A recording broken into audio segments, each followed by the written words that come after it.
eu estou um pouco preocupado por dois motivos. Segundo, primeiro que eu estou no púlpito. E uma vez eu fiz uma palestra e eu falei alguma coisa contra a Igreja Católica. E um confrade veio para mim e disse assim, é melhor você não falar mais nada, porque você já foi padre e você não fez um bom uso da batina. Então, é a minha primeira preocupação, eu estou no púlpito outra vez. E segundo, eu fiquei maravilhado com o que a Cristiane colocou, maravilhado e emocionado, eu acho que todo mundo ficou. Mas eu estou muito preocupado também, que lado que eu vou estar naquele slide, naquela coisa. Se eu vou estar do lado dos deitados, se eu vou estar do lado dos que estão ajudando, né? Eu juro por Deus que eu estou preocupado. Então eu espero que eu possa ajudar de alguma maneira, mas... Enfim. Bem, nós temos um tema aqui que pode parecer um tema muito tranquilo, mas para todos nós, mas não o é. E eu diria até que o aborto do anencéfalo é um tema polêmico dentro do meio espírita. Eu sei porque eu tenho conversado com pessoas, com amigos, com colegas espíritas, e eu vejo, por vezes, questionamentos pertinentes até, né? Então, o que nós estamos aqui hoje para discutirmos e vamos tentar, como o Furlan com o Laércio falou, existem algumas coisas bastante interessantes. Muito bem, eu acho que eu errei com a coisa. O próximo, não é o próximo. O que eu tenho que fazer aqui? Meu Deus do céu. Help! Eu vou mexer aqui. Ele mandou apertar o da direita, eu apertei, mas aí apareceu essa tela aqui. Deixa eu ver como é que eu vou fazer. Eu sei, não consigo sair daqui. Você mandou apertar essa aqui, hein? Eu apertei. Ué, meu Deus do céu. Entrou a outra, tô calma. Dó, vê que ele vê o tempo aí que ele está me enrolando aqui. E agora? Então, foi essa que eu apertei. Será? Meu Deus. Olha lá. Você está me ensinando errado. Pronto, agora vai. Qual é? Olha lá. Calma. Tô calmo.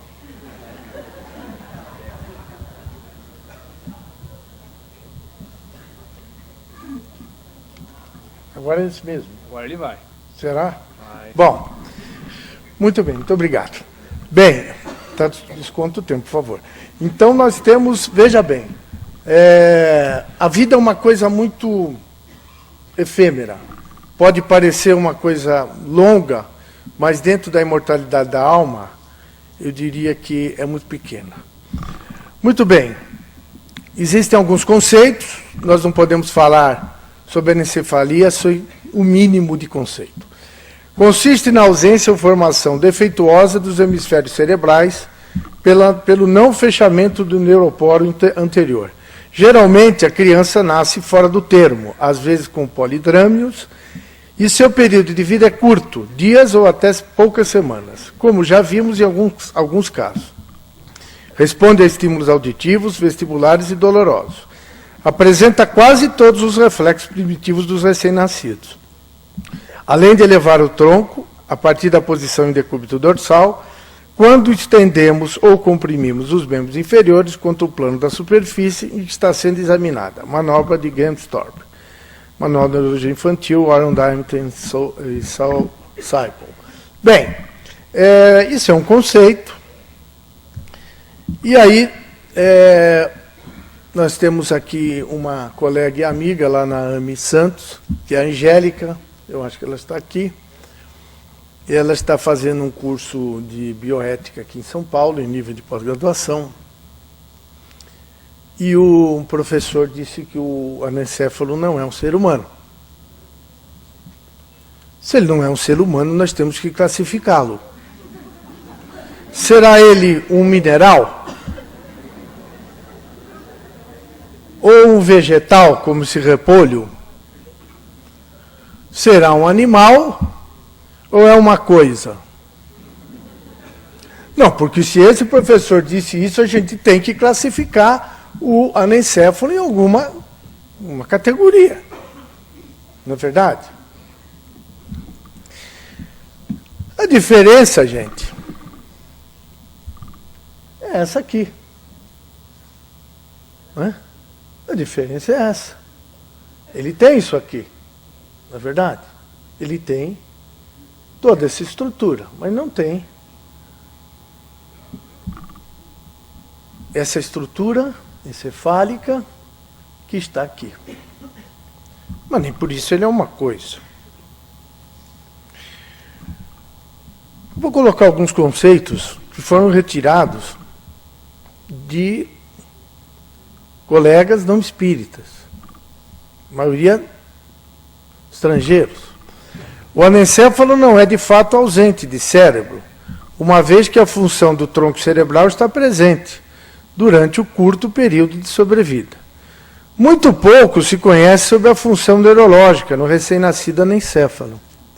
Muito pouco se conhece sobre a função neurológica no recém-nascido anencéfalo.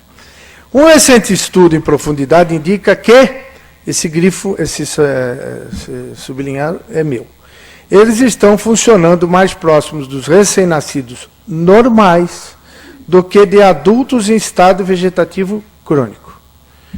Eugene Diamond, professor de Pediatrics, Loyola University Street School of Medicine.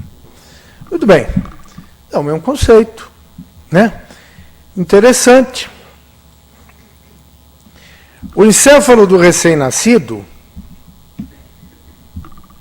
parece hoje comparável cada vez menos a um cérebro adulto em miniatura, principalmente pelas funções da consciência e do contato com o ambiente, e cada vez mais comparável a um órgão em formação, com potencialidades variáveis.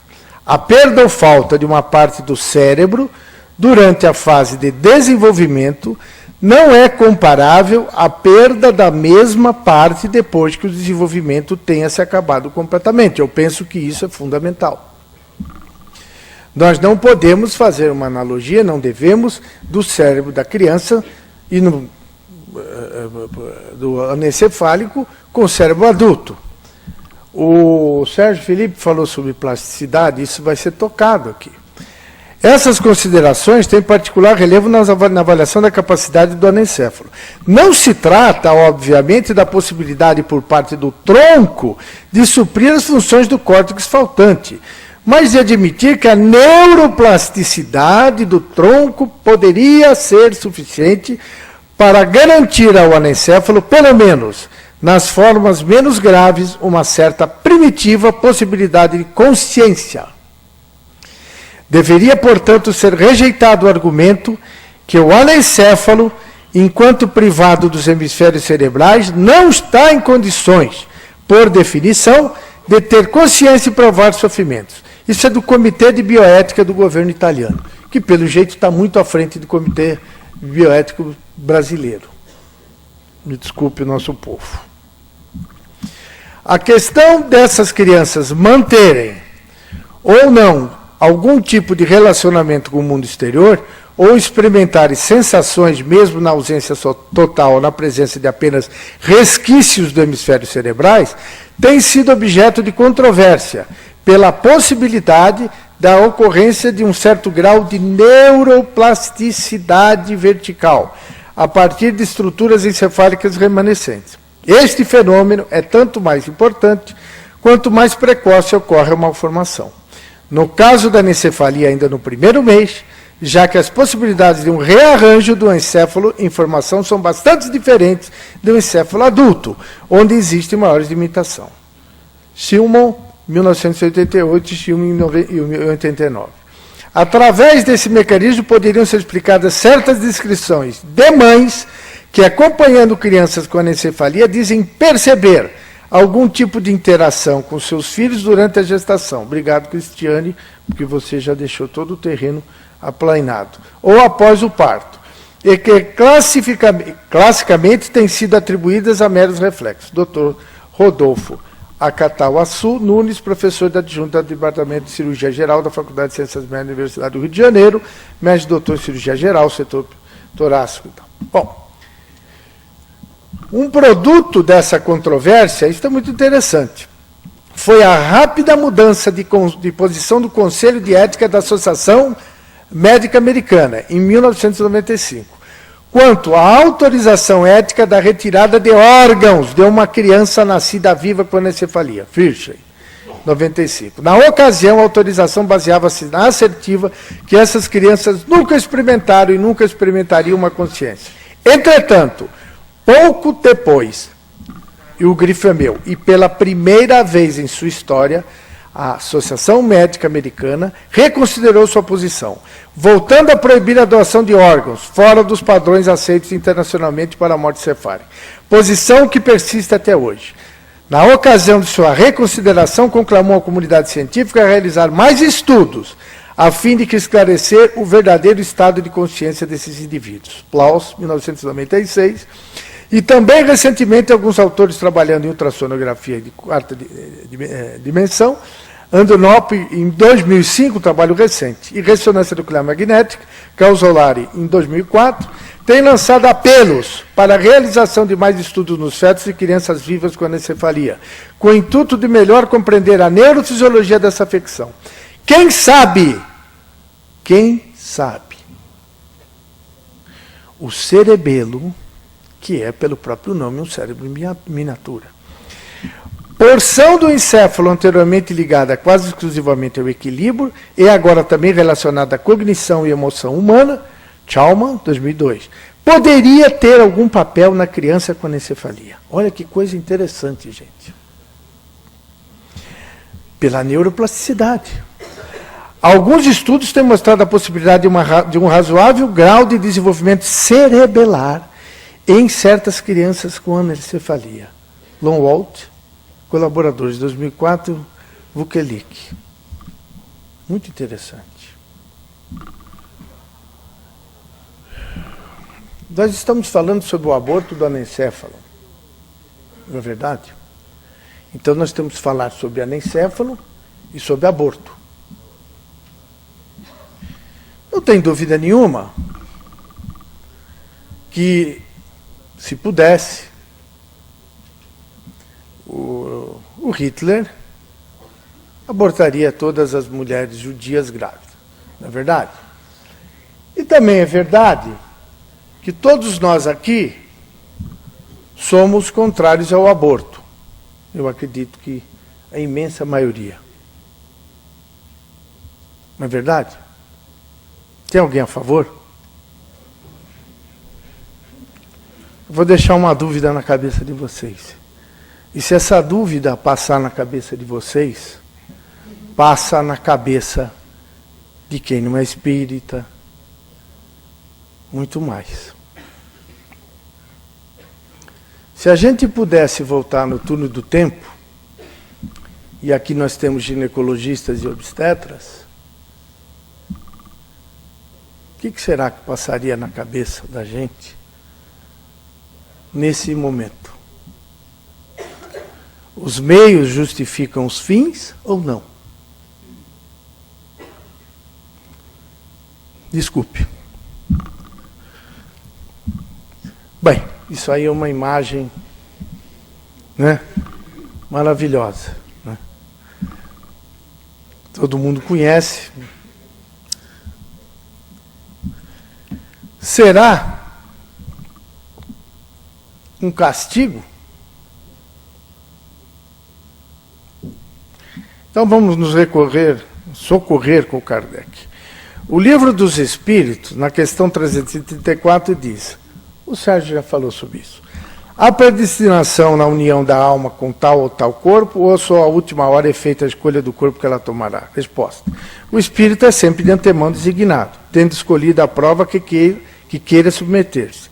Pede para encarnar. Ora, Deus, que tudo sabe e vê, já antecipadamente sabia e vira que tal espírito se uniria a tal corpo. Está claro?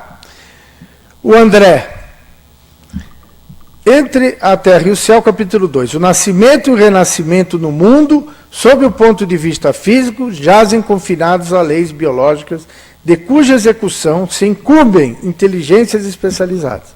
Contudo, em suas características morais, subordinam-se a certos ascendentes do espírito. Interessante isso aqui, um tema para estudos do Torres Pastorino. O DNA traça o roteiro turístico a cada viagem evolutiva e automaticamente vai marcando as paradas nos portos das dores e as festas nas cidades da alegria. No DNA, vamos diariamente numa vida gravando o que nos ocorrerá na vida seguinte. É a construção lenta, mas segura de acontecimentos infalíveis e inevitáveis. Estamos armazenando o nosso DNA. Uns melhores, outros piores. A produção hormonal, isso foi exaustivamente discutido, né, pelo André Luiz, e nos deu todo o roteiro sobre a influência do hormônio nos órgãos. Né? Como que isso acontece? Porque o nosso órgão adoece. Né?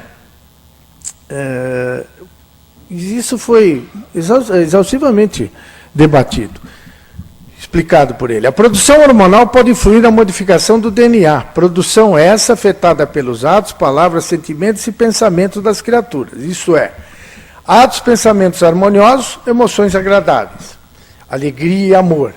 Modificações benéficas no DNA para a vida seguinte. Atos e pensamentos de raiva, ódio, mentira, sentimentos baixos, emoções desregradas.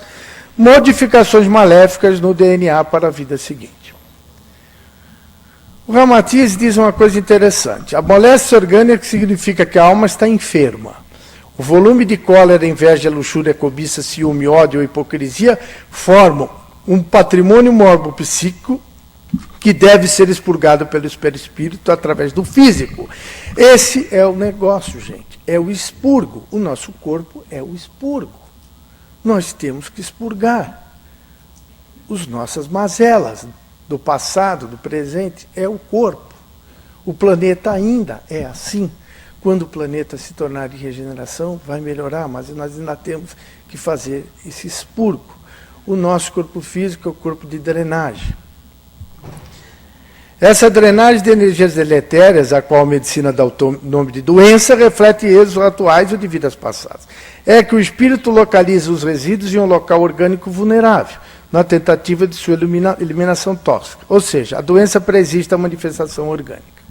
André, quanto aos sinais kármicos que trazemos em nós mesmos, a alma humana é uma consciência formada retratando em si as leis que governam a vida. E por isso já dispõe até certo ponto de faculdades com que incluir na genética. Está aí o Sérgio que falou. Modificando-lhe a estrutura, porque a consciência responsável herda sempre de si mesma. Nossa mente guarda consigo em germe os acontecimentos agradáveis ou desagradáveis que a surpreenderão amanhã, assim como a peve minúscula encerra potencialmente a planta produtiva em que se transformará no futuro. Nossa própria conduta pode significar liberação abreviada ou cativeiro maior, agravo ou melhoria em nossa condição de almas endividadas perante a lei. Ação e reação, capítulo 7.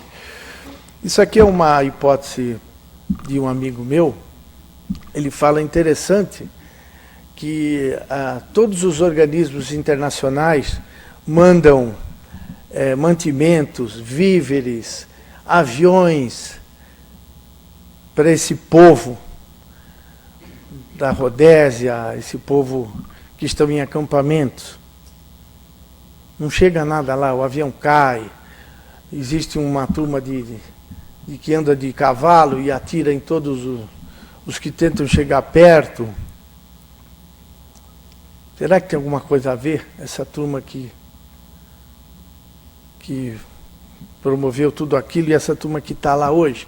E nem por isso a gente não pode deixar de ajudá-los. De todas as maneiras nós temos que tentar chegar nesse povo. Isso é uma hipótese do meu amigo, do Maneco. Emmanuel, questão 39, o Consolador. Quais as causas do nascimento de monstruosidades entre homens e entre os animais? Essas monstruosidades aqui nós temos que ter um certo jogo de cintura quando foi falado isso, porque nós não consideramos, nós estamos falando sobre o anencéfalo, e nós não consideramos o anencéfalo como nenhuma monstruosidade. é outra coisa. Foi mais ou menos o que, mais ou menos não, literalmente o que o Sérgio Felipe falou antes. Entre os homens, esses fenômenos dolorosos decorrem do quadro de provações purificadoras e constitui luta expiatória, não só para os pais sensíveis, como também para o espírito encarnado. Quanto aos animais, temos de reconhecer a necessidade imperiosa das experiências múltiplas no drama da evolução anímica. A doutora Marlene Nobre, que aqui está presente, nos brindou, na Folha Espírita, se não me engano, em 2004, com isso aqui. Se somos espíritas, a explicação para os fetos anencefálicos é muito mais lógica e racional. Não podemos nos esquecer de que só o espírito tem capacidade de agregar matéria. Se não tivesse um espírito no comando, o anencefalo não poderia formar seus próprios órgãos. E o fazem a tal ponto que eles são cogitados para transplantes. Não cumpriria o seu metabolismo basal e não teria preservado as suas funções vitais. O espírito expressa-se através do perispírito, ou do corpo espiritual, e este, por sua vez, modela o corpo físico. Se há erros ou deficiência na modelagem, isso significa que o espírito deformou o seu perispírito por problemas kármicos, ou faltas cometidas em outras vidas. Assim, como podem ocorrer deficiências dos mais variados órgãos, a questão não é diferente em relação ao cérebro. No caso do anencéfalo, o perispírito está lesado, principalmente em seu chakra, o centro de força cerebral, que é responsável pela percepção, visão, audição, tato, etc. Pela inteligência, palavra, cultura, arte, saber, e atua no córtex. O espírito, com este tipo de malformação, errou, portanto, na aplicação da inteligência e da percepção. Muito obrigado, doutora Marlene Nobre. A senhora me ajudou muito. Tem que ter cuidado, gente. A gente não pode dispor da vida, porque isso não é um bem, isso é um bem outorgado. Para nós, né, e para os outros. Então, a gente tem que ter muito cuidado. Então, a gente tem que falar sobre doação, um pouquinho de doação de órgãos, porque esse aí é uma das coisas que está se falando no anencéfalo. Quais os critérios hoje para transplantar órgão? Qualidade de vida. Vida vegetativa é um dos critérios. O nível de consciência, capacidade de pensar é critério. Então, a gente pode tirar órgão de esquizofrênico, de Alzheimer, não pode? Por esse critério, pode. Utilidade para a sociedade, certeza da morte. Então, vamos tirar órgão de condenado à morte também, não pode? Seria lícito deixar o anencefálico em uma UTI aguardando uma parada respiratória por ele ser um doador? Fazer uma assistência terapêutica, que a gente está aqui discutindo isso há vários medinespes, com as nossas cartas de princípio. Quanto tempo isso levaria? Trata-se de decisão ética das mais difíceis na prática clínica. Considerar como apto para a doação de órgão recém-nascido com tronco encefálico funcionante. Não importa quanto tempo, portanto, vivo. O próprio Conselho Federal de Medicina, na resolução que dispõe sobre a morte encefálica, define alguns pontos que não devem suscitar dúvidas para a sociedade quanto aos critérios de um ente morto. Com esse propósito, convém enfatizar que o anencéfalo, mesmo com a baixa expectativa de vida, detém tronco encefálico, respira após o nascimento, esboça movimentos e, na condição de ser vivente, a ninguém é dado o direito de praticar homicídio, promovendo a retirada de órgãos para serem transplantados. Sérgio Biapina Costa, Anencefalia e Transplante, São Paulo, Revista da Associação Médica Brasileira, 2004.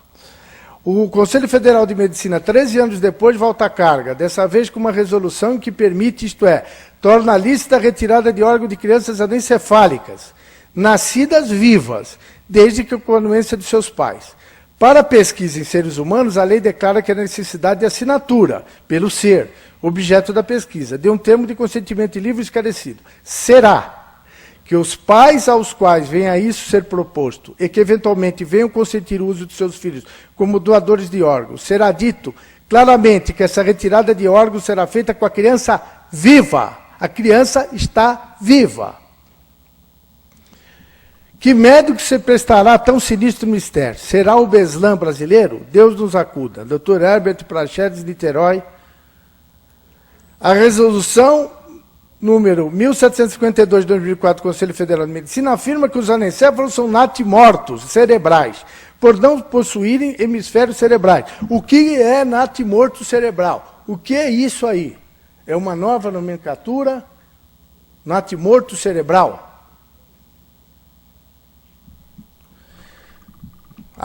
Constituição Brasileira, artigo 14. Remover tecido, órgãos ou parte do corpo de pessoa ou cadáver em desacordo com a disposição da lei.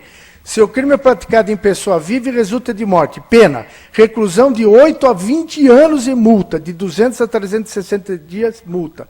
Interessante, gente. Homicídio simples no artigo 121 do Código, reclusão de 6 a 20 anos. E essa história de remover órgão é de 8 a 20 anos.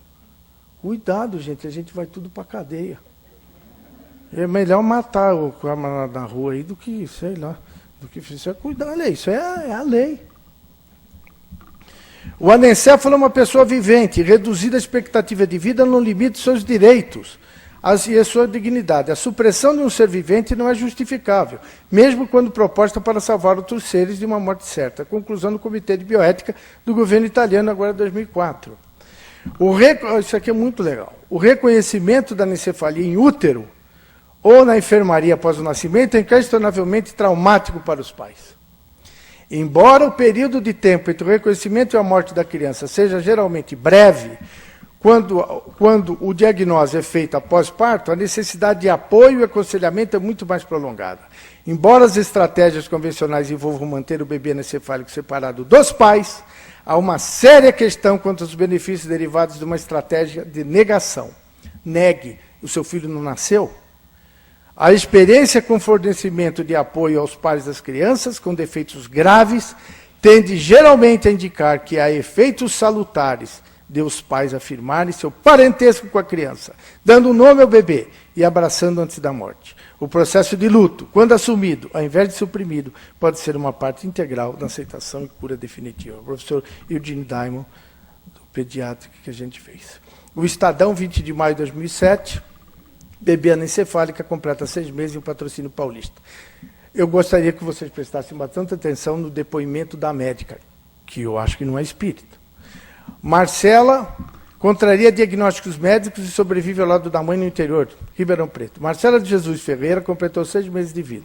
Nesse domingo, 20, diagnosticada com anencefalia, sem cérebro, desde o 4º mês de gestação, ela contrariou as expectativas médicas e está sobrevivendo e bem, com a mãe Cacilda numa casa no bairro Marumbé, desde 18 de abril, patrocínio paulista, na região de Ribeirão Preto. O pai da menina e as irmãs continuam morando num sítio a 18 quilômetros da cidade.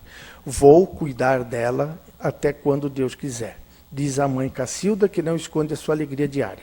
A pediatra Márcia Beane Barcelos, que a visita 1 ou 2 vezes por semana, continua se surpreendendo e documenta o que acompanha para a posterior publicação científica sobre o caso da anencefalia. Ela, porém, fica furiosa quando algum colega de profissão opina sobre o caso de Marcela sem ao menos tê-la visto ou buscar informações sobre a menina. Em teoria, uma criança anencefálica, diz a Márcia, não teria dor, fome, sentimento, frio, mas a Marcela prova justamente o contrário. Pois ela tem frio, dor, sente a presença da mãe, chora quando tem desconforto, emite sons e respira um bom tempo sem o auxílio do aparelho de oxigênio. Relata a médica. A pediatra lembra que o bebê só tem tronco cerebral que a mantém viva. A medicina é uma ciência exata, mas muitas vezes não tem explicação, e o caso de Marcela é um caso raro. E a pediatra acrescenta, infelizmente, ela não tem um prognóstico de viver, não será normal, mas tem vida e traz alegria para a família. E é interessante conhecer o caso dela. Marcela tem anencefalia, mas não uma vida vegetativa, ou seja, não está entrevada no berço.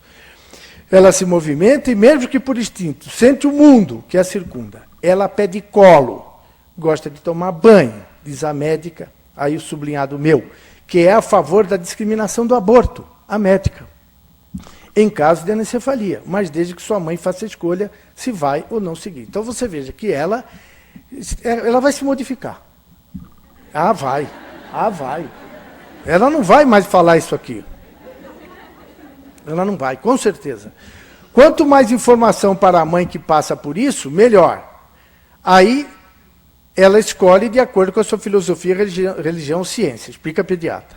Afirmando que fica triste com as opiniões de profissionais sérios, mas que não conhecem o caso de Marcela de perto. Ela não é espírita, mas está louquinha para ser. Falam que ela não tem vida, não tem percepção, e vejam na prática que isso não é verdade.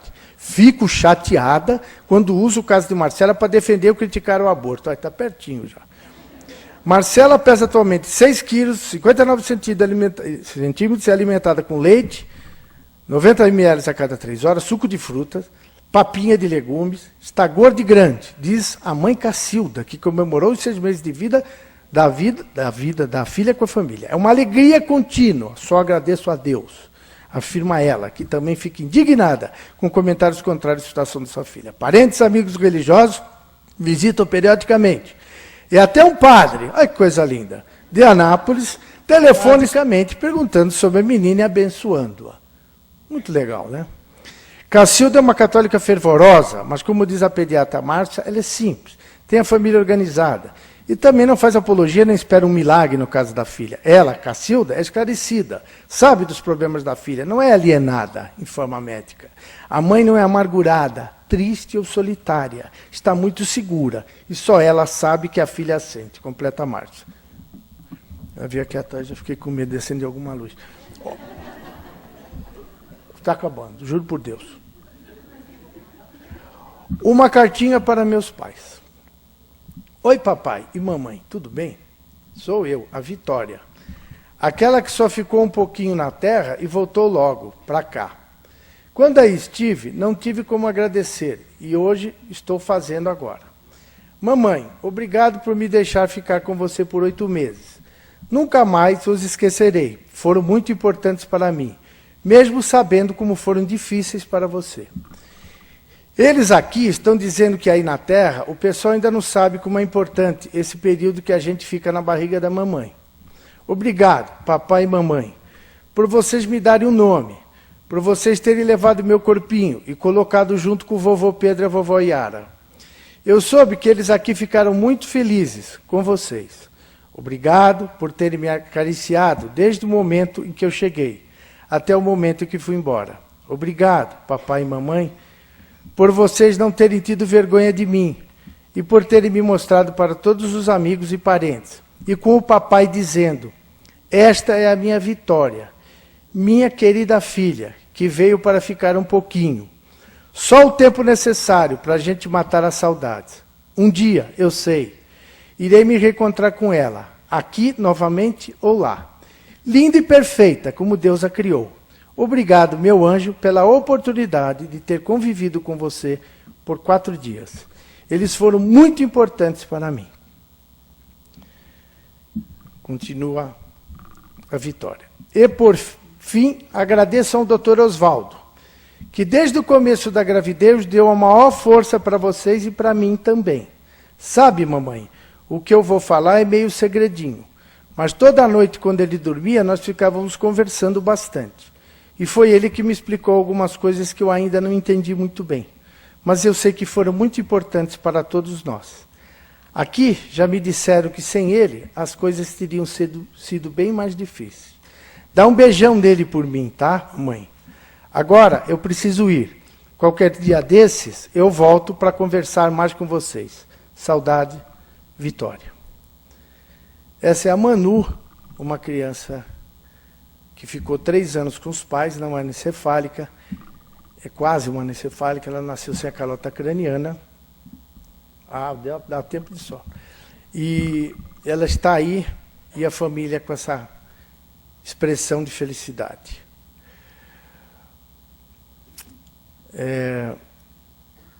Eu gostaria de agradecer a todos vocês e dizer que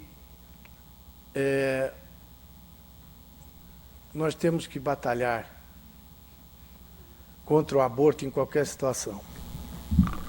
Nós não temos como tergiversar, nós não temos como modificar nada. Nós temos que lutar pelo anencefálico, nós temos que lutar pela vida. Alguns de nós aqui somos médicos, não todos. Nós temos eu digo que não é missão, é provação. Eu vou dizer porque é provação. Porque eu já fiz tanta coisa errada nas minhas vidas passadas que eu não tenho o direito de me aposentar nessa vida. Eu quero que Deus me dê saúde para que eu possa trabalhar até morrer. E quem sabe eu possa resgatar um pouquinho dos meus débitos, que são muito grandes. Nós temos, todos nós aqui, que sairmos daqui com uma coisa muito bem sedimentada na nossa cabeça. Não pode haver dúvida. Quando eu falei do Hitler e da mãe dele, eu sei que eu deixei alguma duvidazinha, assim, mas nem nesses casos nós poderíamos interferir. Porque nós sabemos que ali existe um processo de resgate entre o povo alemão, o povo judeu, os campos de concentração, uma série de coisas. Isto faz parte do desígnio maior, da ação e reação, da lei da compensação. Nós não poderíamos interferir também. Muito obrigado a todos. Tenham um bom dia.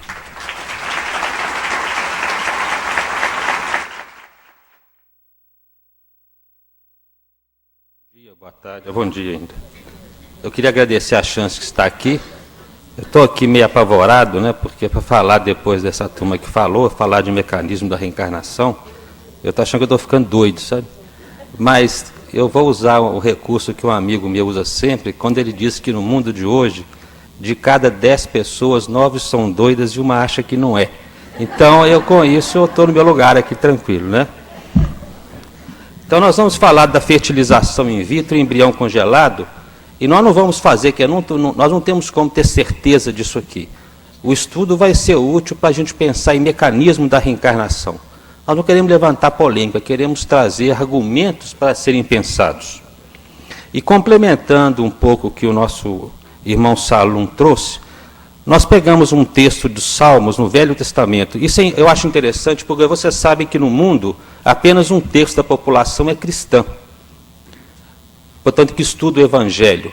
Mas se nós somarmos o cristão com o judaísmo e com o islamismo, todos estudamos o Velho Testamento, a maioria da população do mundo estuda o Velho Testamento.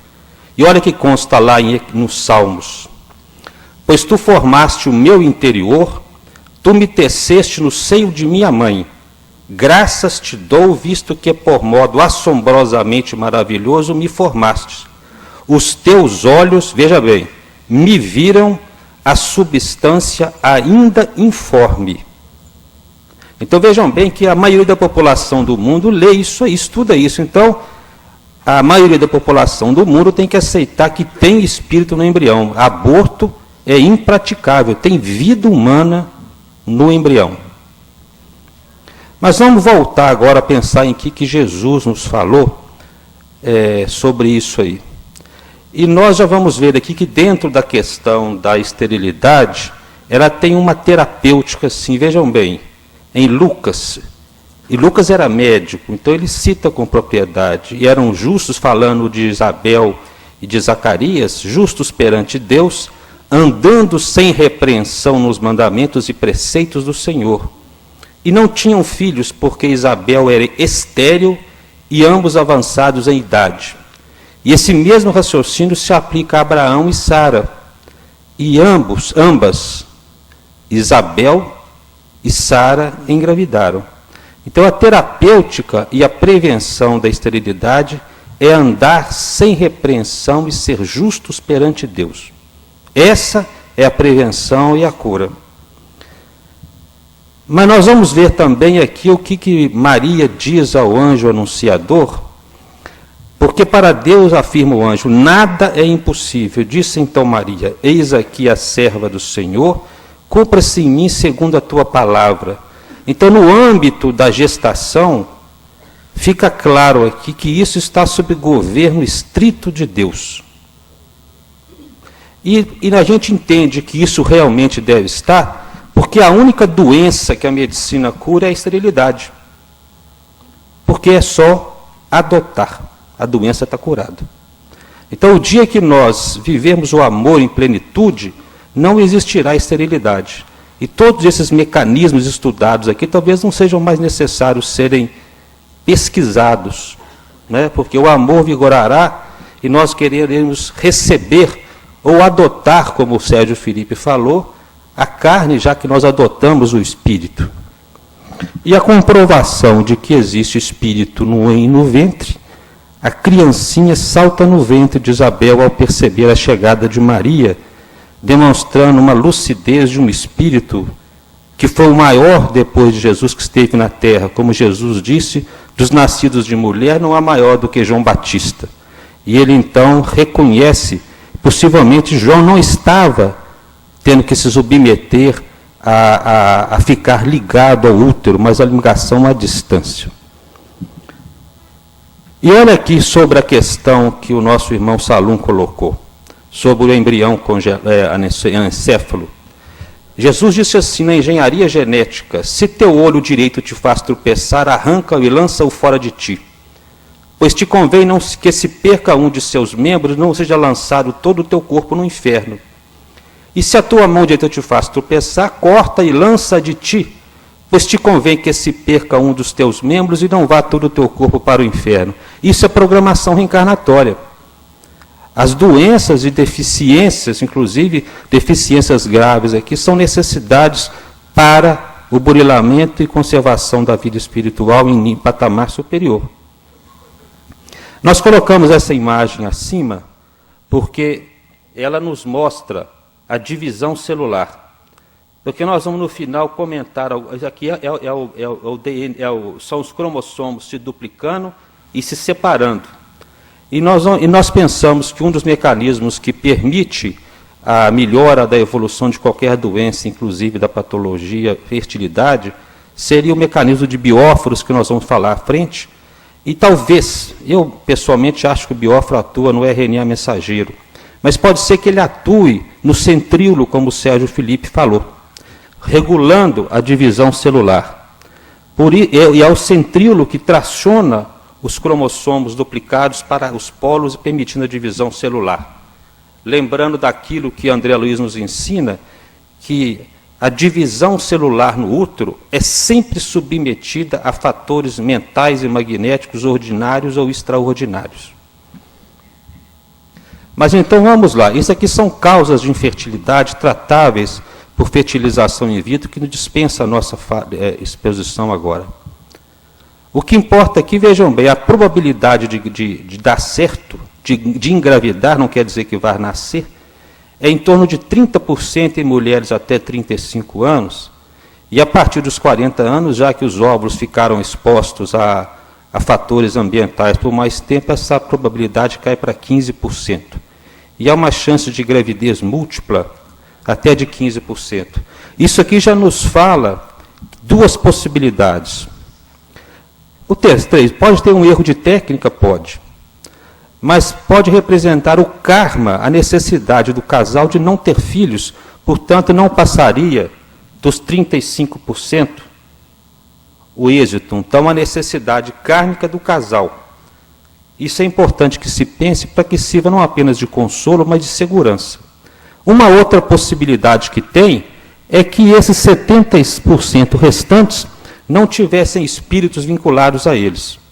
Portanto, não haveria êxito à técnica. Duas possibilidades aqui. Ou é a questão kármica ou não há espírito ali. A técnica seria estimular a mulher com hormônios para obter maior número de oócitos. Eu estou usando o termo óvulo aqui.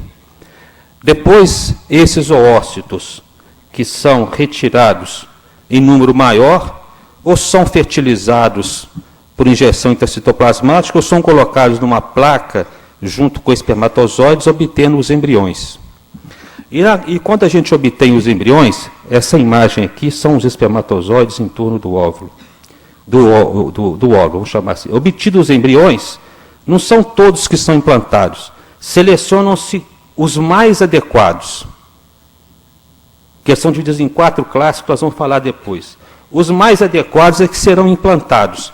E são implantados não embriões congelados, são implantados embriões frescos, pela nossa lei até 4. O restante é criopreservado, porque se não der certo a primeira tentativa, não precisa submeter a mulher ao estímulo hormonal outra vez, eles são aproveitados. Mas o que fazer com aqueles que não são utilizados? Aqui a técnica, então, toda, a indução de ovulação maior número, a união delas com o espermatozoide e depois a implantação na cavidade uterina. Ela pode ser homóloga se o espermatozoide e o óvulo são do casal, ou heteróloga se houve um fornecedor à parte, diferente do casal. Isso tem criado uma questão ética na lei impressionante, né?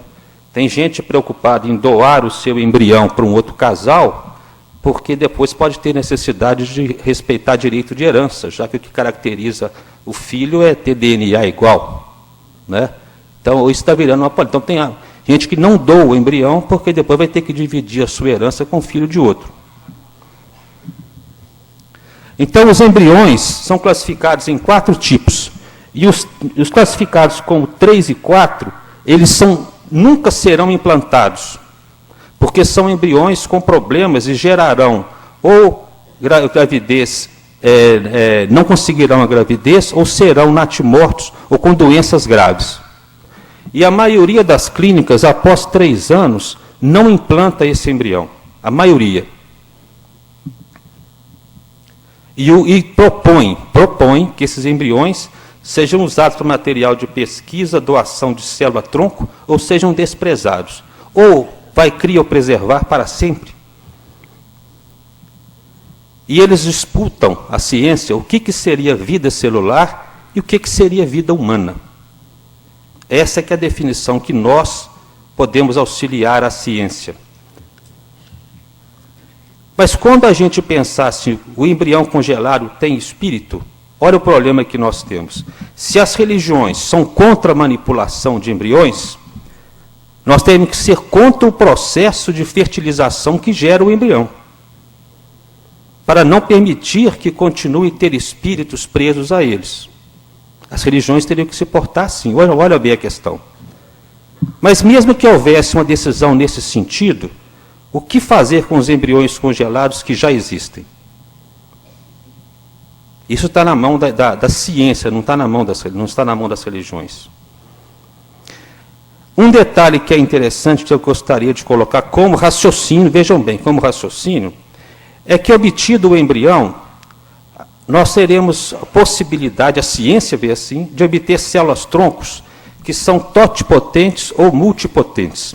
A totipotente é aquela célula, antes de se diferenciar no embrioblasto e na célula que será anexo. Porque depois de alguns dias, a divisão celular faz com que uma parte do zigoto, do ovo formado que se dividiu, uma parte se diferencia em anexo, vai ser placenta, e a outra parte se diferencia em embrião, que vai ser o ser. E nós sabemos que o embrioblasto, ele é capaz de gerar um ser humano inteiro. O embrioblasto é capaz de gerar um ser humano inteiro. Agora vamos julgar a ideia de Kardec aqui. Vou repetir mais ou menos o que o Sérgio falou. Ele fala assim, a união da alma ao corpo começa na concepção, mas só se completa por ocasião do nascimento. Desde o instante da concepção, o espírito designado para habitar certo corpo, a esse se liga por um laço fluídico. Então ele afirma que se liga na concepção. Mas depois ele fala assim, quando uma criança, aqui ó, tem que nascer vital, está predestinada sempre a ter uma alma. Quando tem que nascer vital. Então ele está dizendo aqui que às vezes não há espírito designado para ela. E afirma afetos para os quais nunca foi designado um espírito. Então são duas posições. Que lá ele fala que na concepção se liga, mas fala que há afetos que houve a concepção e não se ligou ao espírito. Pode existir um corpo sem alma? Sim. Que seria do corpo se não tivesse alma? Simples massa de carne sem inteligência. Tudo o que quiserdes, exceto um homem. Mas ele avisa, comete crime quem tirar a vida em qualquer fase da gestação. E ainda fala uma coisa, a união do espírito a certo corpo, que se lhe torne castigo, pode ser imposta. Então será que é um castigo para o espírito estar ligado a um feto, a um embrião congelado? Então veja bem que a fala de Kardec nos deixa uma série de dúvidas. Pode ter embrião sem espírito, pode ter embrião obrigado a ficar ligado ao corpo. Como é que a gente resolve isso? Então eu vou trazer uns raciocínios que nós trouxemos aqui. Olha o que André Luiz fala, que existe gestação sem espírito. Segue o molde mental da mãe, quer dizer, o que serve de controlador celular é a mente dos pais. A mente materna impregna nas células reprodutivas com elevada porcentagem de atração magnética, conseguindo ligar-se ao espermatozoide e formar um embrião frustrado, que se desenvolve na medida de intensidade do pensamento materno, que opera impactos sucessivos, condicionando as células do aparelho reprodutor, que respondem segundo os princípios de automatismo e reflexão. Então, veja bem que André Luiz afirma que o que comandou, então, o campo celular do embrião foi a mente da mãe ou do pai ou até do médico. E não há espírito encarnando ali. E a gravidez pode ir à frente, ele não cita até que ponto, mas pode ir à frente. Não há espírito ligado ali. Ele cita que são mães em processo expiatório do centro genésico. Vejam bem a estrutura do DNA. Nós sabemos aqui que eu tenho que ter coragem de falar isso na frente, eu não sou especialista nisso. O DNA ele tem toda a informação de proteínas que nós vamos ter no corpo. Mas o DNA, em cada região do corpo, ele funciona em uma parte dele. Tanto assim que o DNA do coração funciona para o coração, o DNA do fígado funciona para o fígado. Estou fazendo em termos bem simples. E o DNA é o mesmo, apenas a parte dele que é funcionante. É a parte que funciona que é diferente. O mesmo acontece no embrião. Existe uma parte do DNA que funciona na fase embrionária. Tanto que hoje nós somos adultos e não estamos mais formando o tecido embrionário. Então eu faço uma hipótese de que o espírito se liga na fecundação à parte embrionária do DNA. Enquanto eu tiver parte embrionária aberta, eu posso ter um espírito ligado ali, ligando-se ali. Por isso é que eu poderia ter, até numa fase já de embrioblasto, o DNA embrionário aberto e ligar o espírito posteriormente.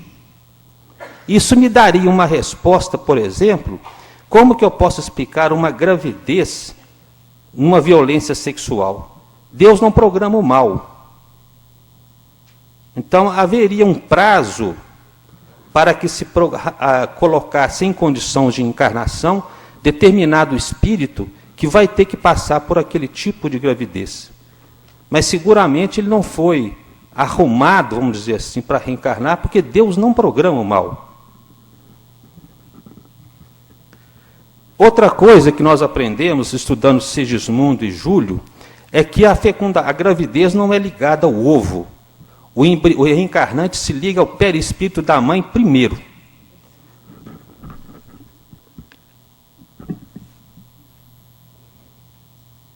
Mas eu tive um tempo menor, então, né? Que o programado era no 35. Então fala que o embrião, o reencarnante se liga ao perispírito da mãe. Não há ligação direta ao ovo. A mãe fica mediunizada, a gravidez é um fenômeno mediúnico.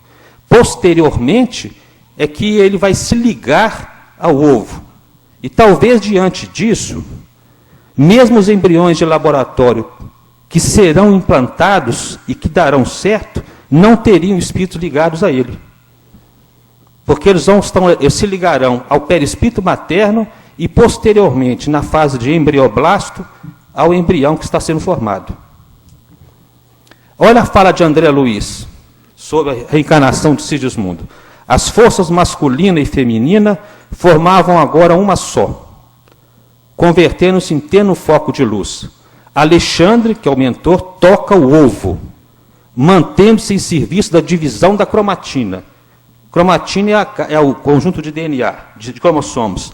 Então, ele divide a célula, divide o cromossomo, e, em seguida, ele ajusta Sigismundo. Vejam bem, então, que a ligação de Sigismundo ao ovo ocorreu já depois de haver divisão celular. Sigismundo que se interpenetrava no perispírito materno. Então tem que ter ligação ao perispírito da mãe, e o embrião não se ligou na concepção exatamente, mas já houve uma divisão de cromatina. Embriões congelados são ligados a espíritos imobilizados no plano espiritual? É uma teoria, né? Isso é uma teoria de alguns autores. Mas isso aqui seria uma forma de estigmatizar quem tivesse filhos dessa maneira. E eu pergunto, quem estuda encarnação, não reencarnação, para que a gente encarna? Se lá no plano espiritual eu tenho braço, perna, olho, cabeça, eu ando, eu tenho que comer, eu tenho que beber, eu vou encarnar para quê? Então, um dos motivos dos vários tipos de reencarnação, não tem muita lógica ficar ligado num espírito desse a uma célula, a 4 células, a 8 células. Outros dizem que fica ligado à distância. Mas eu só li isso em espírito muito evoluído. Nós temos que estar ligados e viver dentro do útero e revisar a filogênese. E alguns dizem, mas André Luiz fala que está estudando o estado mental das células. Portanto, o embrião, a célula, o ovo teria mente. Não, aquilo se refere à célula do corpo astral, não à célula do corpo físico. Nós já falamos de bióforo. A terapêutica incluiria todos esses aspectos que já foram citados aqui. Nós estamos trazendo uma coisa que é polêmica, né, eu sei disso, mas pelo menos ajuda a gente a raciocinar em termos de mecanismo reencarnatório e abrirmos uma discussão ampla. Porque nós temos que socorrer a ciência. Kardec fala que a ciência, sem o espiritismo, ficaria sem explicação de vários fatos. Então, para terminar, eu lembro que nós temos que ficar tranquilos, os casais dessa situação, pois o vosso Pai Celeste sabe que necessitai de todas essas coisas, inclusive as materiais. Buscai, pois, em primeiro lugar o seu reino e sua justiça, e todas essas coisas vos serão acrescentadas. E para ver como é que é bom ter uma gravidez, isso aqui é meu neto. E como eu vou ter mais um, isso aqui é meu próximo neto, que vai nascer em novembro. Muito obrigado.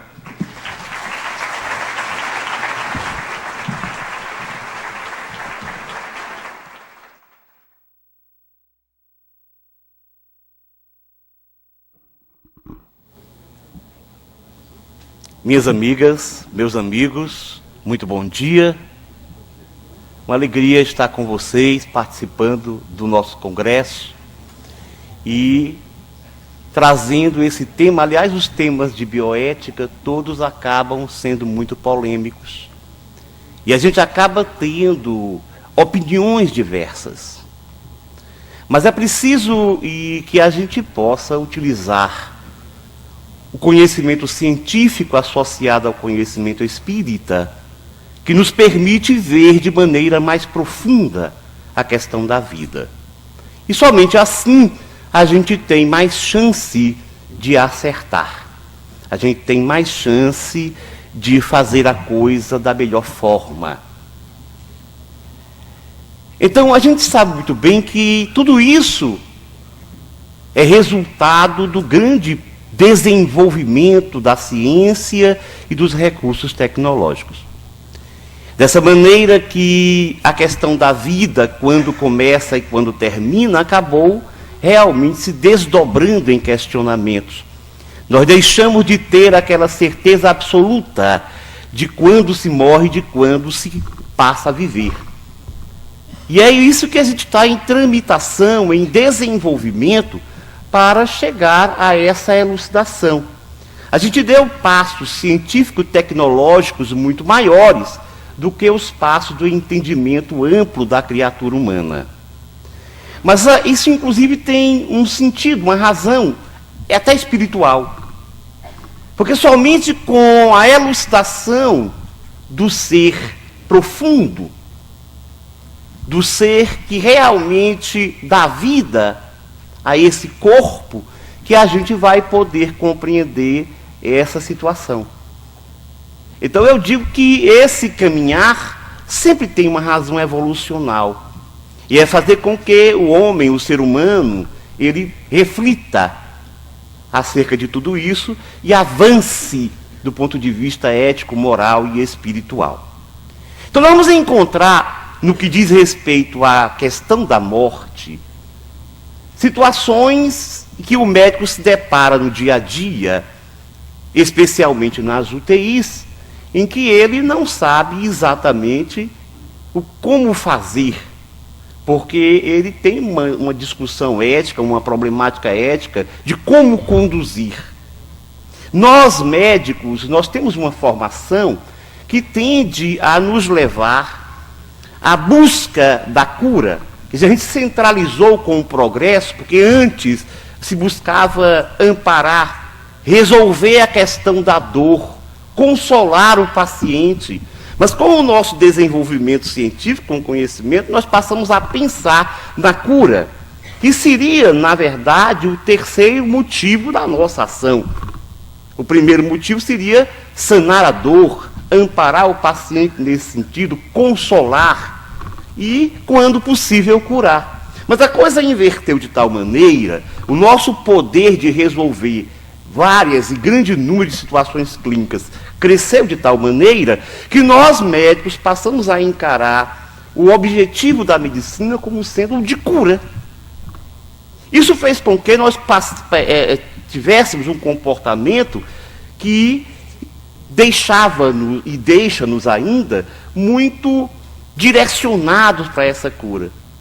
Eu diria que a gente tem uma verdadeira obsessão por essa questão da cura. E isso levou a alguns comportamentos que são discutidos com a nossa ampliação desse poder de manter a vida.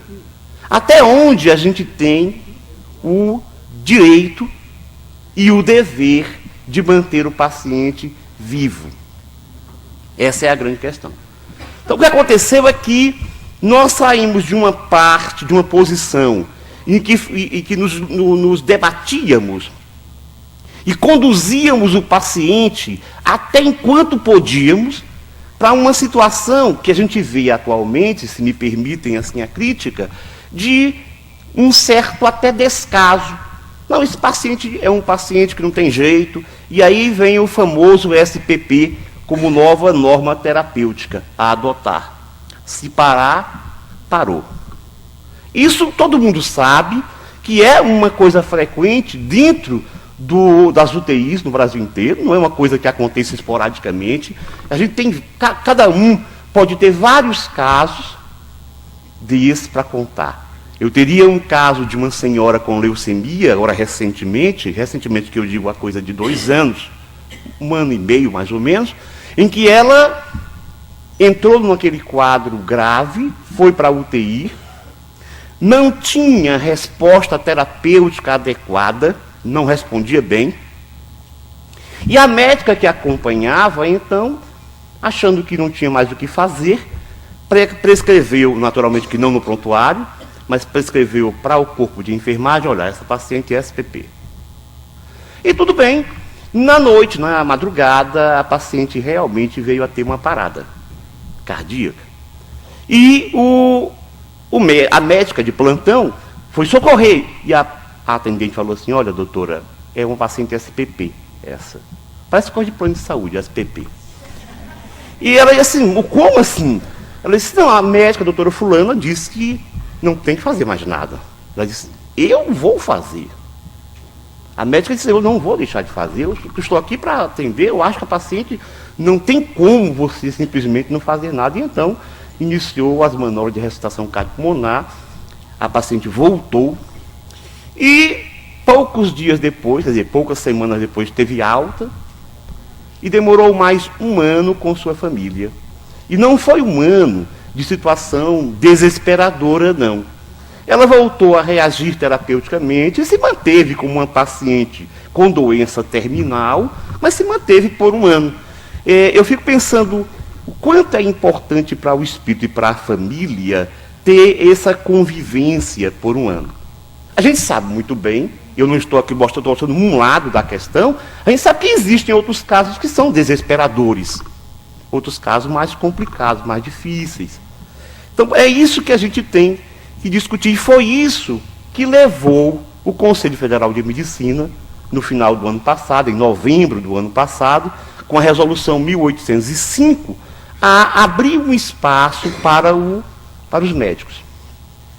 Então, o artigo 1º, parágrafo 1º dessa resolução, depois dos devidos considerandos, mas, a verdade, a resolução tem esse objetivo, diz o seguinte: é permitido ao médico limitar ou suspender procedimentos e tratamentos que prolonguem a vida do doente em fase terminal, de enfermidade grave e incurável, os grifos são meus, respeitada a vontade da pessoa ou de seu representante legal.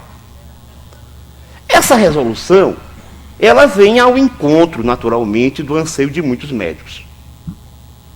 Ela vem dar uma solução ética, eu não sei até que ponto a gente pode colocar assim, ética sem aspas, mas dá uma solução ética para esse impasse que o médico se vê nessas situações. Mas vocês veem que ela é muito genérica, porque ela fala basicamente o seguinte: se o paciente é terminal, é um doente terminal, se ele é portador de uma doença grave e incurável, então o médico pode decidir, desde que ele respeite a vontade da pessoa ou do representante legal. Atenção, essa construção ela pode dar margem a algumas discussões.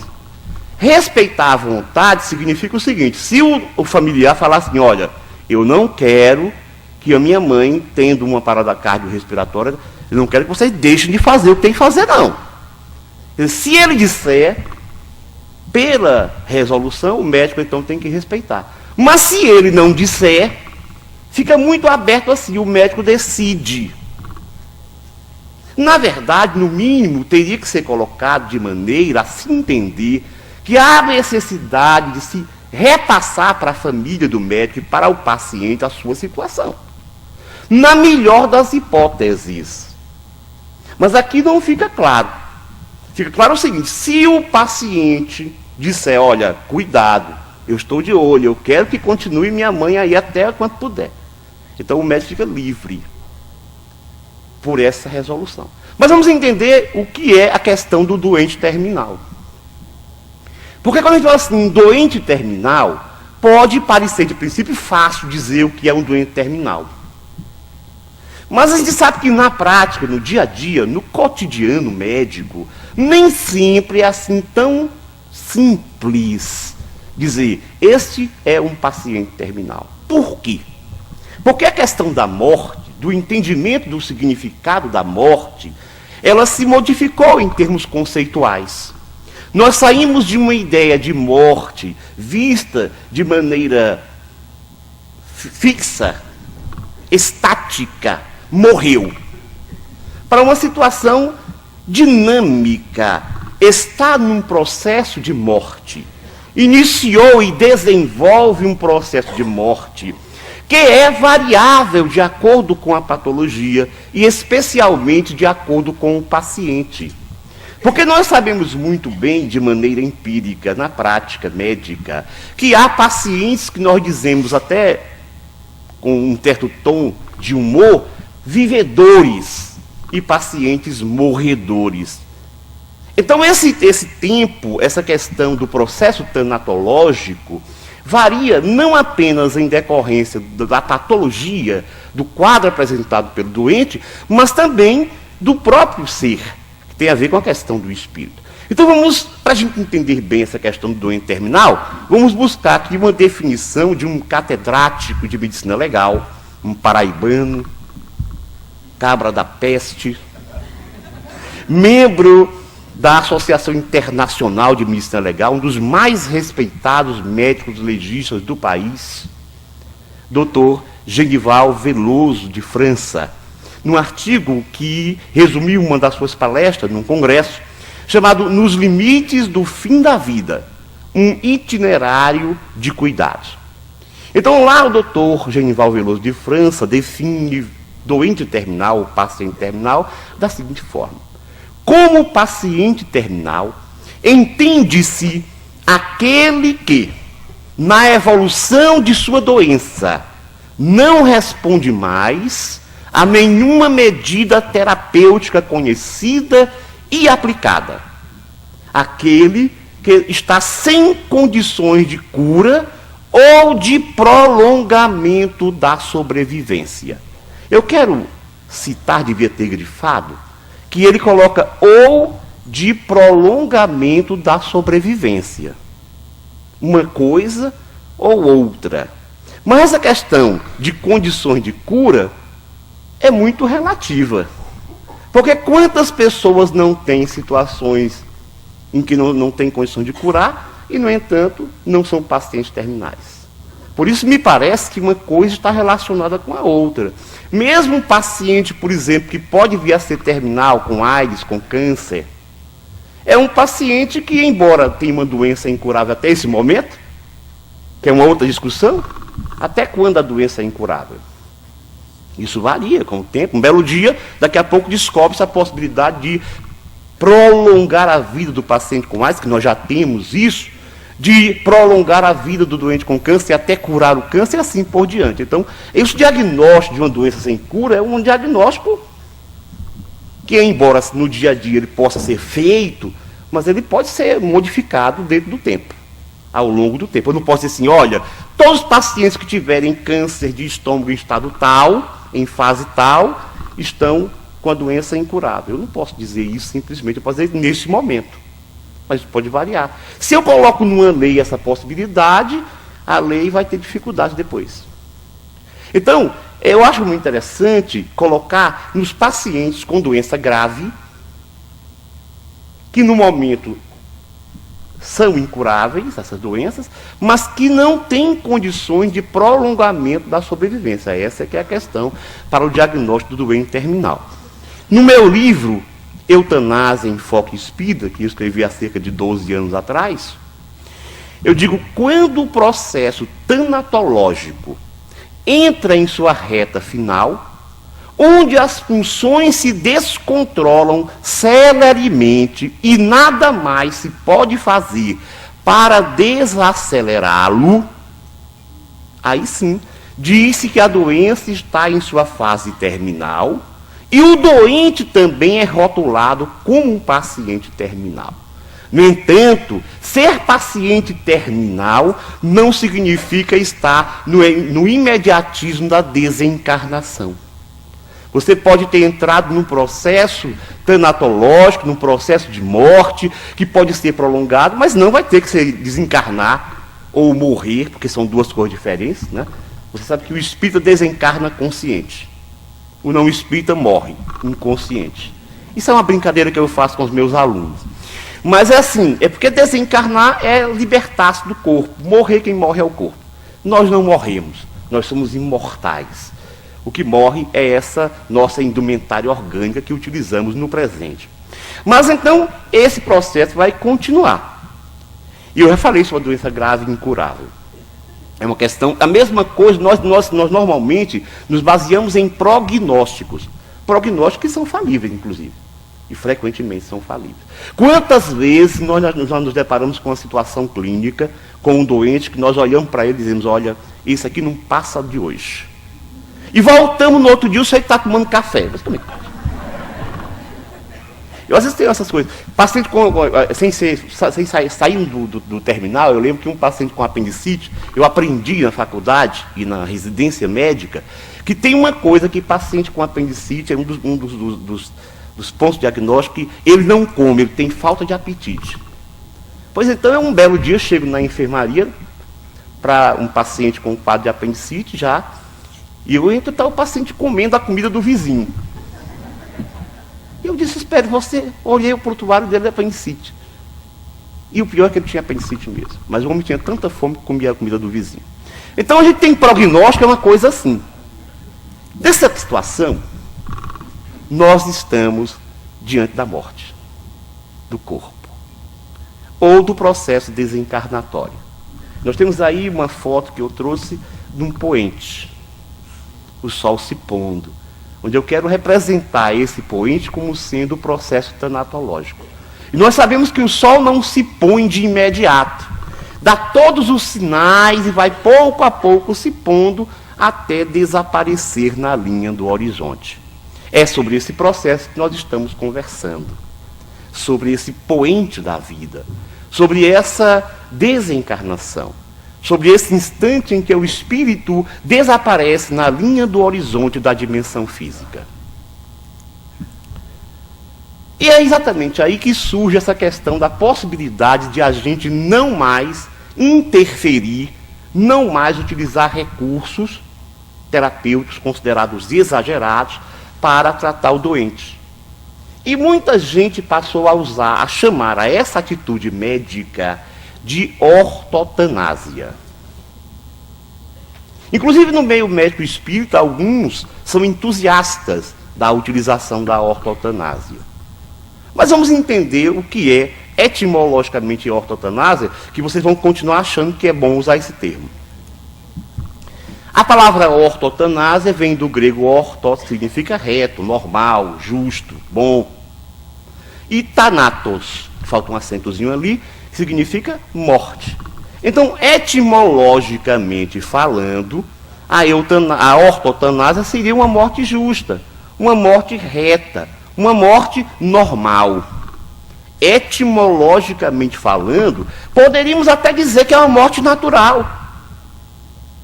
No entanto, nós sabemos que na questão linguística, nós temos um processo de semântica. As palavras, elas modificam o seu significado ao longo do tempo. Você vê, por exemplo, igreja. A palavra vem do grego eclesia, que significa assembleia, reunião, conjunto de pessoas reunidas. E hoje em dia, quando eu falo igreja, eu não penso só nisso, eu penso normalmente num templo ou numa religião. Então isso é uma questão de semântica. Com o tempo a palavra muda o seu significado. A palavra ortotanásia, ela é sinônimo, na verdade, de eutanásia passiva. Até a palavra eutanásia, ela é uma palavra que, etimologicamente falando, tem um significado maravilhoso. Significa a boa morte. A morte tranquila. Ou a morte sem maior sofrimento. Mas ela foi criada, atribui-se a criação da palavra eutanásia a Aristóteles, que a usava com outro significado. Só no século XVII é que nós vamos ter Bacon e outros companheiros dele usando o termo eutanásia para significar abreviar a morte com o fito de evitar sofrimento. Do ponto de vista filosófico, em que foi criada a palavra, quer dizer, etimologicamente a palavra tinha um significado assim: aquele que morre tranquilo, ou seja, o sábio.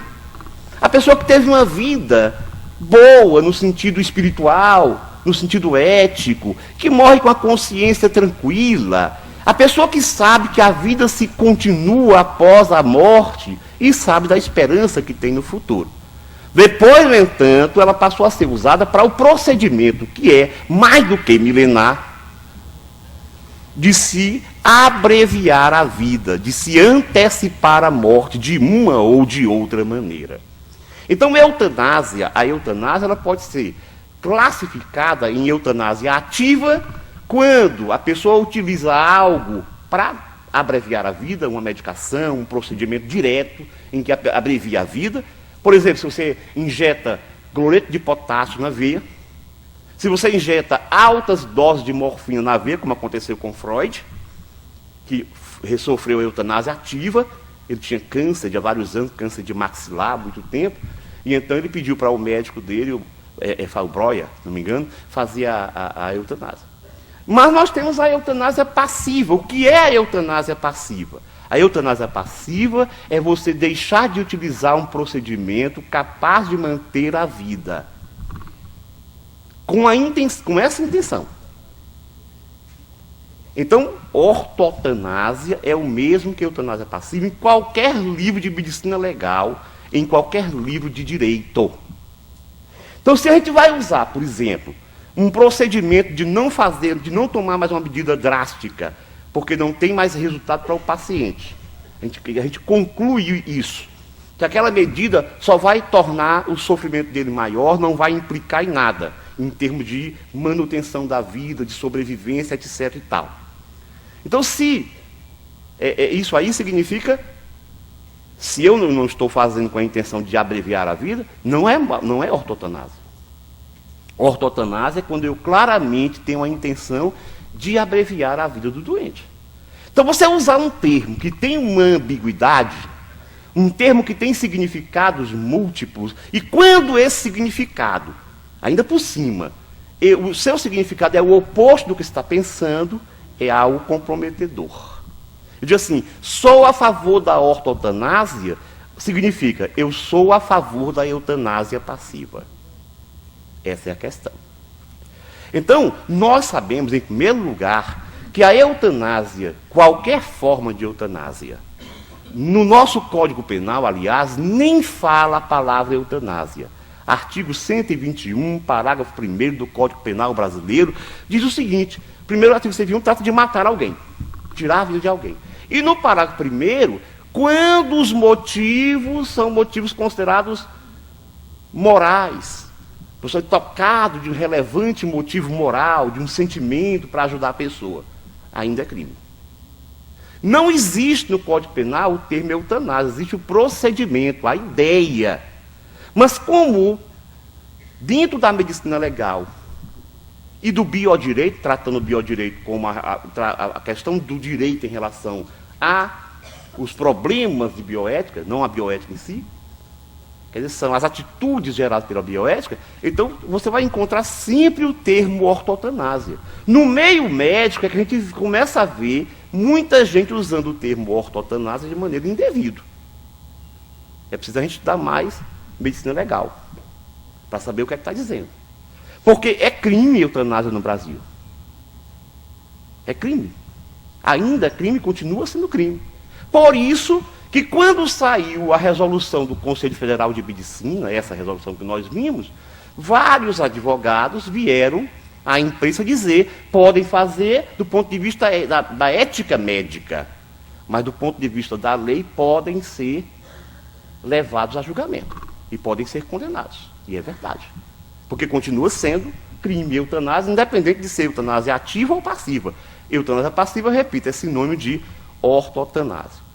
O que leva-se em consideração nessa situação foi intenção da pessoa abreviar a vida, foi intenção antecipar a morte, se foi, isso significa eutanásia. Depois que eu escrevi esse meu livro Eutanásia, muita gente às vezes me questiona assim, doutor, me diga, então esse negócio dos transplantes de órgãos seria eutanásia. Eu digo não. A intenção não é matar o doente. Já é uma outra questão, porque nós temos aí, nessas discussões, o doente, por exemplo, em estado vegetativo, temos o doente em morte encefálica e temos o doente terminal. Essa questão aqui, vejam, ela está relacionada com o doente terminal. O Conselho está abrindo espaço para o doente terminal. E não para o paciente em estado vegetativo. Imagina um paciente com um quadro neurológico, que ele continua ali com a sua deficiência, inconsciente ou qualquer coisa assim, mas ele se mantém vivo. O caso clássico disso é da Anne Killer, nos Estados Unidos, na década de 1970, quando se reacendeu a discussão da eutanásia. Ela tentou o suicídio, ela usou uma grande quantidade de álcool, com barbitúrico, na época muito usado, e ela entrou num quadro de coma. Um coma arreflexivo.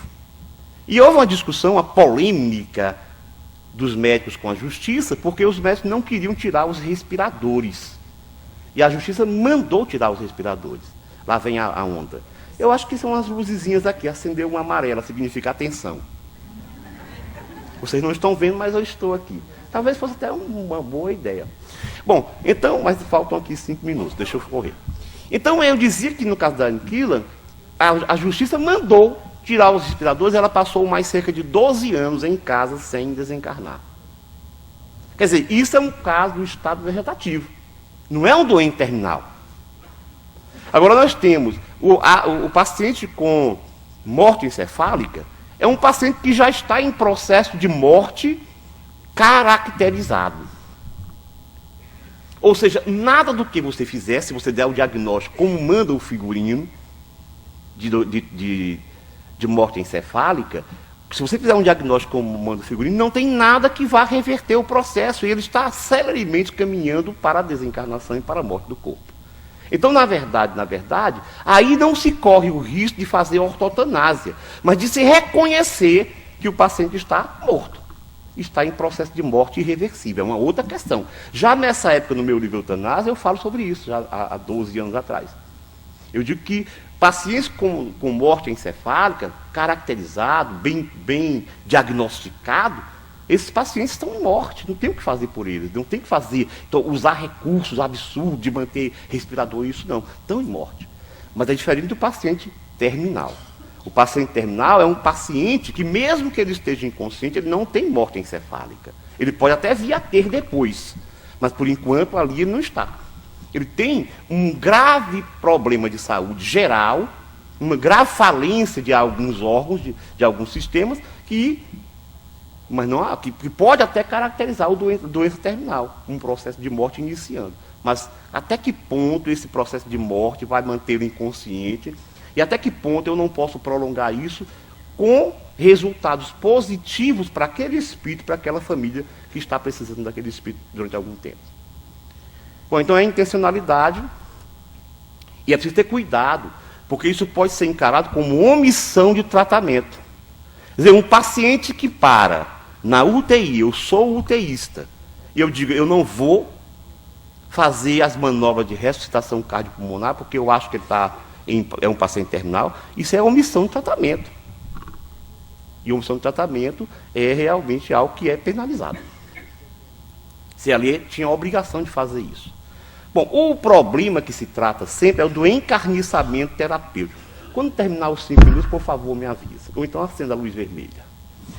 Então, o problema do encarniçamento terapêutico é uma palavra, encarniçamento, que vem do francês, da escola francesa, em 1950, que foi uma expressão utilizada por esse médico Jean-Robert Debré, que ele criou esse termo para aquelas situações em que o médico fica desesperado, se debatendo, o paciente querendo, deixa eu ir, ele não vai agora não.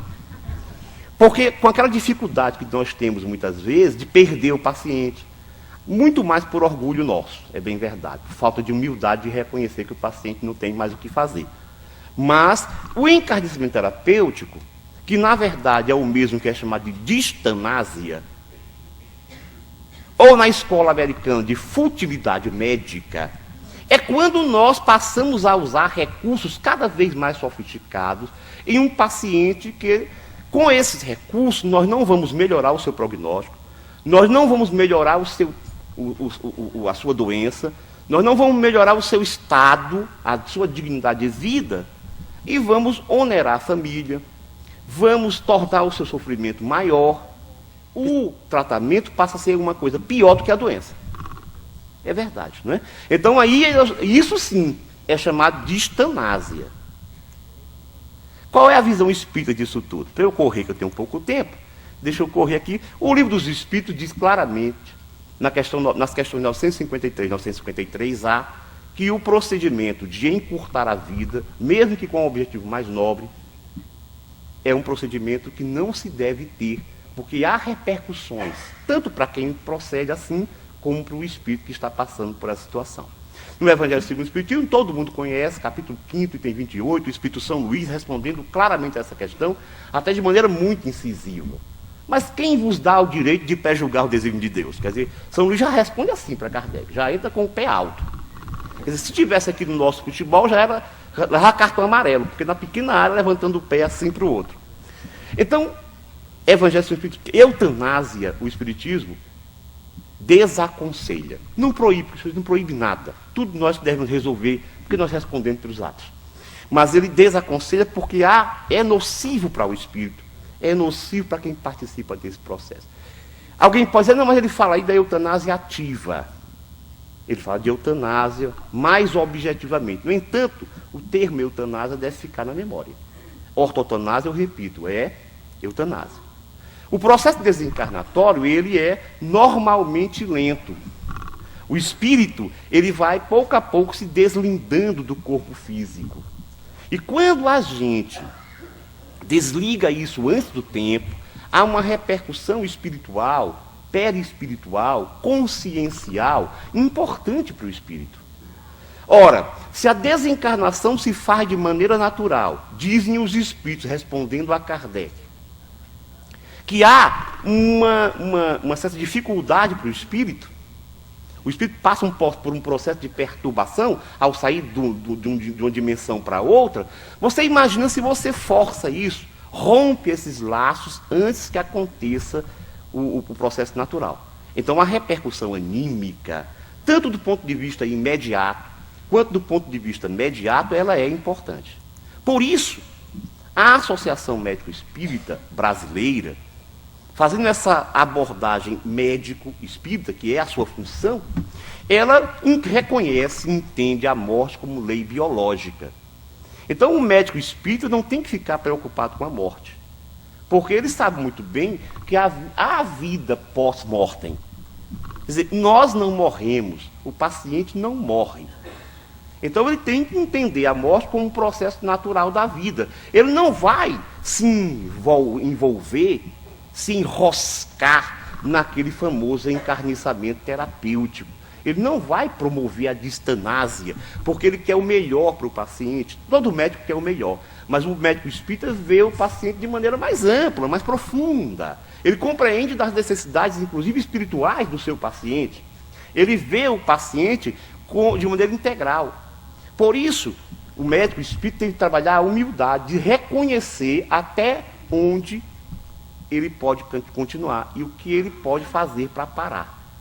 Mas, ao reconhecer um paciente terminal, o médico não tem simplesmente que prescrever SPP. O médico tem que modificar a sua metodologia processual. Ele tem que modificar a sua abordagem terapêutica. Ele, reconhecendo que não vai curar o doente, ele reconhece que pode amparar, e pode não apenas pode, mas deve amparar. Ele deve continuar junto ao doente da família. Então ele precisa ter humildade para reconhecer a morte, mas ele precisa dar um amparo integral ao doente. Não apenas um amparo biológico, mas um amparo psicológico, um amparo social e um amparo espiritual. Porque o médico espírita entende que saúde não é apenas a ausência de doença do corpo. Ele já incorporou aquilo que a Organização Mundial de Saúde colocou e que nem todo mundo incorporou ainda do que seja saúde. Então ele vai dar um amparo integral, ele vai continuar amparando, ele vai dar um suporte dos seus cuidados paliativos. Se o doente não vai se beneficiar com um procedimento mais drástico, vai ser pior para ele, vai causar maior dano, ele vai dar o que é possível. Ou seja, ele não vai querer se livrar do doente. Ele está morto, morreu, tchau, acabou. É como um time sair está perdendo de 10-0 e sair faltando 15 minutos está perdendo 10-0. Não é isso? Quer dizer, o médico espírita ele tem que ter humildade para reconhecer a morte, mas ele tem que ter compreensão para amparar o doente, acompanhá-lo nessa travessia, porque morrer é ter um parto às avessas. Da mesma maneira que nós vamos fazer o parto do espírito que está reencarnando, e o que é dito em termos de axioma obstétrico? Quanto menos se interferir no parto, melhor obstetra se é. A interferência é só quando é extremamente imprescindível mesmo. Quando é imprescindível. Então, você deixa nascer, você acompanha o parto. É o que o médico espírita tem que fazer com o doente terminal. Ele tem que deixar o paciente morrer, mas sempre amparando, ajudando e fazendo o que é da sua competência, o que é da sua responsabilidade. É, portanto, um parto às avessas. Para a gente concluir, eu queria só lembrar que a Associação Médico Espírita não adota o termo ortotanásia por tudo aquilo que a gente já comentou há pouco.